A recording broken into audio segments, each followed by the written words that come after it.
So I want to close this segment with a love story. Some of you probably have already gathered that I kind of like to play golf. As a matter of fact, there's nothing I enjoy any more than getting out on that golf course and teeing that little white sucker up there and rearing back. And I don't get to play very often, so when I do, I get after it. I rear back and I bust that dude as far as I can hit it. Boom! Then if I can find it, I hit it again. Well, our son came along 10 years after our youngest daughter. And by the time he came along, I was traveling a whole lot. And so I hated to come home and kiss the wife and son goodbye. The daughters were already out of the house, and go play golf. But I love to play golf. And so I came up with an absolutely brilliant idea. I bought my wife and my son a set of golf clubs. Everybody's excited about it except my wife and my son. But they went along with me, for a few games, and after about a half dozen games, the redhead said, "Honey," said, "I just don't like to play golf. It's too hot, or it's too cold, or it's too wet, or it's too dry, it's too windy, it's too something. Just count me out." Well, then I went golf buddy number 1.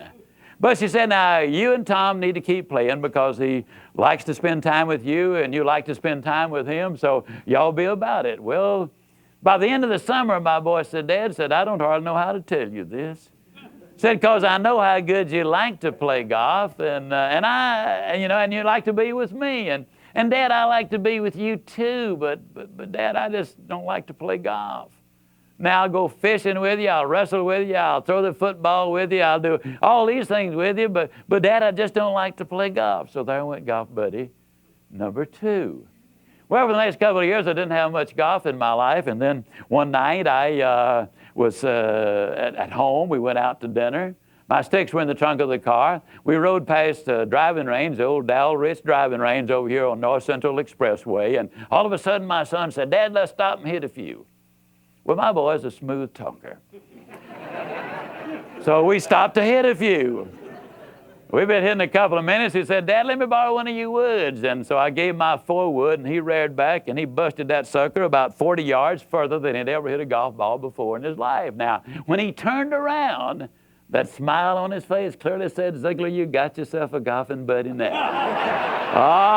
The second most beautiful smile I've ever seen on that boy's face. It really was. Now, the most beautiful one was a couple of days later. We were out at the club. We were on a par 4.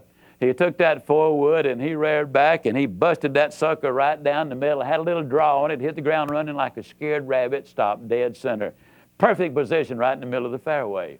Get down there and he takes his 5-iron, and just like you see the pros do, he kept his head down, smooth stroked it. That sucker took off, landed as soft as a butterfly with sore feet on that green. He's about 40 feet from the pin. He's hunting his bird.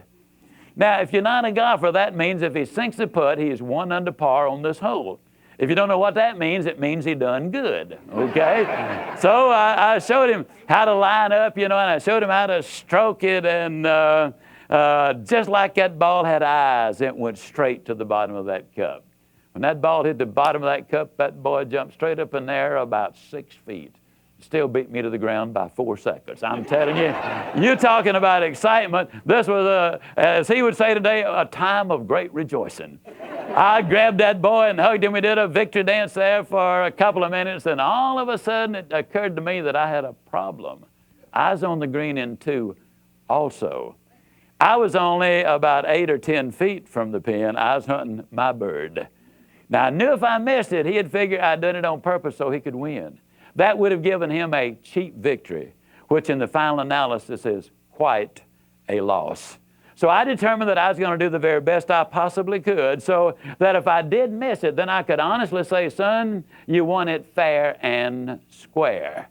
Now, my best effort always includes a little providential help, which I believe is perfectly legitimate, even on the golf course, maybe especially on the golf course. Well, anyhow, I lined it up, and just like the ball had eyes, it went straight to the bottom of that cup. I had my bird. Now, before I reached down to pick it up, I looked at my son and I said, now, son, tell me the truth. Were you pulling for Dad? Now, I think you know what it would have meant had I missed. He was 11 years old. He had never beaten me in a hole of golf. It would have meant an awful lot. And yet, calmly but firmly, without any hesitation, my boy looked at me and he said, Dad, I always pull for you. Folks, that's love. That's pure love. That's what we need more of in Dallas, Texas, Seattle, Washington, Brooklyn, New York, Miami, Florida.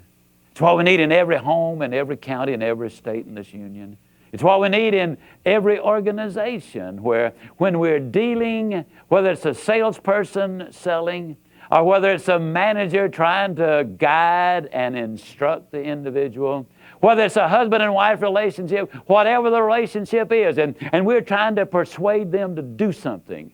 If we can honestly and legitimately pull for them to take the action that we're encouraging them to do, and we're encouraging them to take the action because it's in their best interest.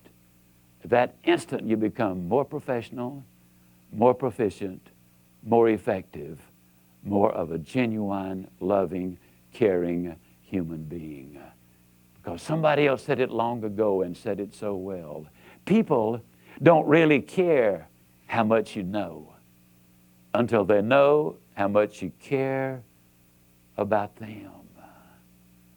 There is the difference. Treat your husband, your wife, your child, your employee this way.